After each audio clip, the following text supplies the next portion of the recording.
आदाब व्यूअर्स। इंसानी ज़हन स्टोरीज़ में सोचता है, ये कहना है युवाल नोआ हरीरी का, जो कि एक इज़राइली हिस्टोरियन है, हिब्रू यूनिवर्सिटी के अंदर पढ़ाते हैं और इनकी 3 किताबें बहुत ज़्यादा इंटरेस्टिंग हैं।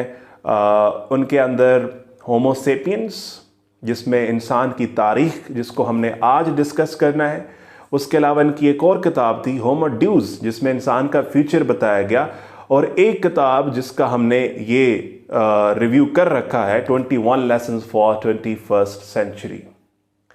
तो इंसान की स्टोरी और इंसान की तारीख़ ये हमेशा से इंसान को फैसिनेट करती रही है। इंसान कहाँ से आया, कब आया, बिग बैंग क्या है, इंसान की तारीख़ कितनी पुरानी है, फर्स्ट सिविलाइजेशन कैसे क्रिएट हुई, और industrial revolution, scientific revolution and capitalism के टाइम तक आते आते इंसान कहाँ पहुँच चुका है, और आने वाले वक्त में सुपर ह्यूमंस का कॉन्सेप्ट क्या पॉसिबल है।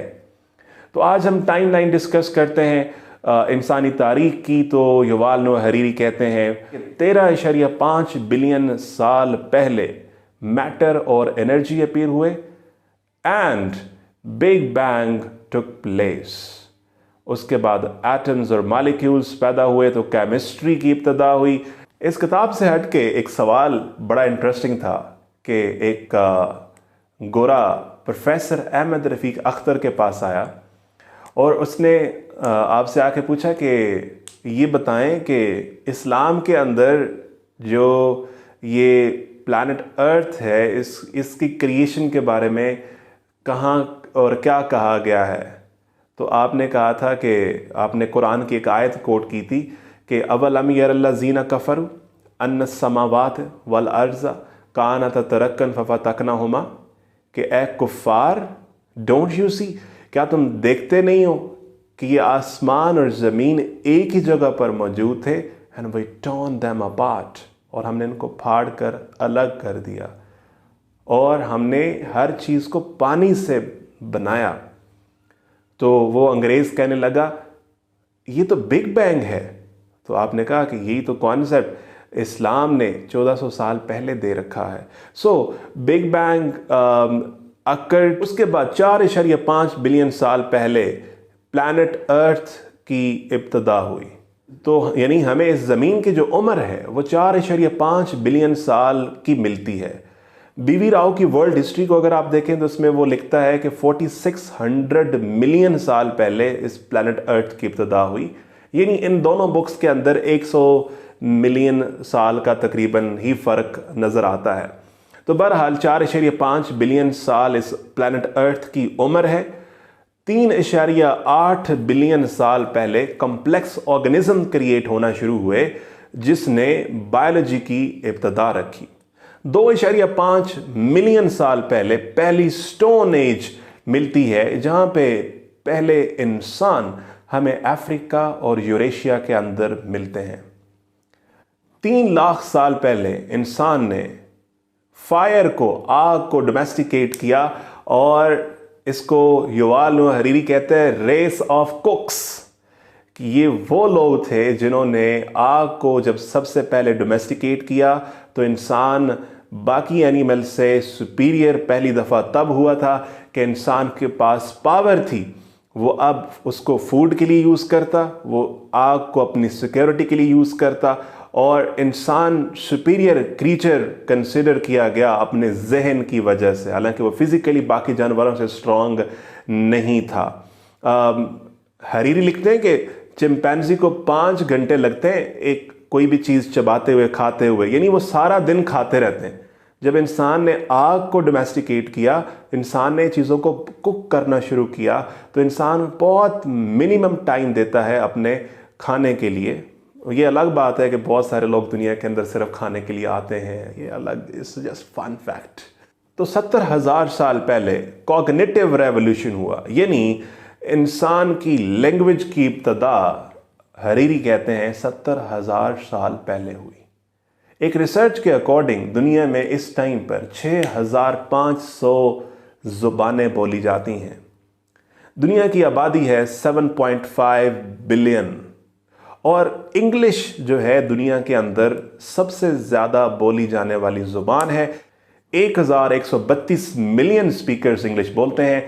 एक फ़न फैक्ट है जी इंग्लिश के बारे में, और ये इस बुक से हट करके है, कि इंग्लिश को लैंग्वेज ऑफ स्काईज भी कहते हैं, कि जो पायलट हजरात होते हैं वो सिर्फ इंग्लिश के अंदर कम्युनिकेट करते हैं। इवन जो PIA है आपकी जो पाकिस्तान की, उसके अंदर भी जो पायलट है वो आपको उर्दू के अंदर दूसरे पायलट के साथ या कम्युनिकेट करता हुआ नहीं सुनाई देगा।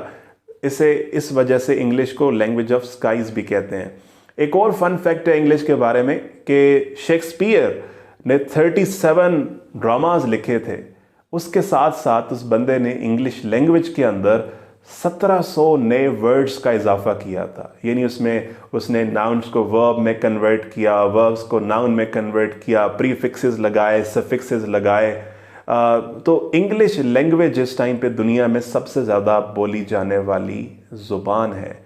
दूसरे नंबर पे बोली जाने वाली ज़ुबान मैंडारिन चाइनीज़ है। तीसरे नंबर पे आपको हमारे नेबरहुड इंडिया की हिंदी मिलती है। हिंदी का वर्ड पर्शियन से निकला जिसका रूट है हिंद, मुराद लैंड ऑफ इंडस रिवर। जब हम उर्दू की बात करते हैं तो दुनिया के अंदर 11वीं बड़ी बोली जाने वाली ज़ुबान उर्दू है। 170 मिलियन के करीब दुनिया के अंदर लोग उर्दू बोलते हैं। तो पाकिस्तान की लिंग्वा फ्रैंका जो है वो उर्दू है, जिसमें अभी हम बातचीत कर रहे हैं आपसे। आगे बढ़ते हैं। 12,000 साल पहले एग्रीकल्चरल रेवोल्यूशन हुआ, यानी सबसे पहले इंसान ने 12,000 साल पहले एनिमल्स को डोमेस्टिकेट किया। उसने काउस को यूज़ करना शुरू किया, उसने बफलोस को यूज़ करना शुरू किया मिल्क के लिए, उसने डॉग्स को रखना शुरू किया अपनी सिक्योरिटी के लिए। तो इंसान ने डोमेस्टिकेट ऑफ एनिमल्स किया। तो उसके बाद इंसान ने लैंड के ऊपर भी जो है प्लांट्स को उगाना शुरू किया। उससे पहले इंसान हंटर गैदरर था, इंसान नोमैड होते थे, ट्राइब्स की शक्ल में एक जगह से दूसरी जगह जाया करते थे। परमानेंट सेटलमेंट नहीं थी। एग्रीकल्चरल रेवोल्यूशन ने ये किया कि उसने परमानेंट सेटलमेंट कर दी, और इंसान ने सबसे पहले ज़मीन के ऊपर तनाज़ा तब शुरू किया। तो इंसान की क्रेविंग ज़मीन को ऑन करने की तब शुरू हुई। 2500 साल पहले पर्शियन एम्पायर की बुनियादें रखी गई, पॉलिटिकल ऑर्डर क्रिएट हुआ और बुद्धिज़्म दुनिया के अंदर एज अ रिलीजन आया। 2000 साल पहले चाइना के अंदर हान एम्पायर, और इसी असना में रोमन एम्पायर मेडिटेरेनियन में, और क्रिश्चियनिटी एज अ रिलीजन उसकी इब्तिदा हुई। 1400 साल पहले अरेबिया के अंदर एक रेवोल्यूशन आया इस्लाम की शक्ल में, और 500 साल पहले साइंटिफिक रेवोल्यूशन हुआ। साइंटिफिक रेवोल्यूशन के बाद दुनिया के अंदर कॉलोनियलिज्म और इंपीरियलिज्म होना शुरू हुआ, जब यूरोपियन कंट्रीज़ में, जिसमें डच थे, जिसमें ब्रिटिश थे, उन्होंने जाके अमेरिका को कॉलोनाइज करना शुरू कर दिया, जो कि इससे पहले एक अननोन टेरिटरी थी। दुनिया में मुख्तलिफ खित्तों के अंदर लोगों ने डिस्कवरीज करना शुरू कर दी। वास्को डे गामा की शक्ल के अंदर, कोलंबस की शक्ल के अंदर, ये वो वाले लोग थे जिन्होंने क्वेस्ट की कि हम नई दुनिया को तलाश करें। साइंटिफिक रेवोल्यूशन के साथ ही कैपिटलिज्म की जंग शुरू हुई, और ये 200 साल पहले हमें इंडस्ट्रियल रेवोल्यूशन की शक्ल में मिली, जब कैपिटलिज्म ने अपनी सुपरमेसी को कायम किया। उसके बाद हमें 19th सेंचुरी के अंदर कार्ल मार्क्स भी मिलते हैं, जो कि रेवोल्यूशनरी थे अगेंस्ट कैपिटलिज्म।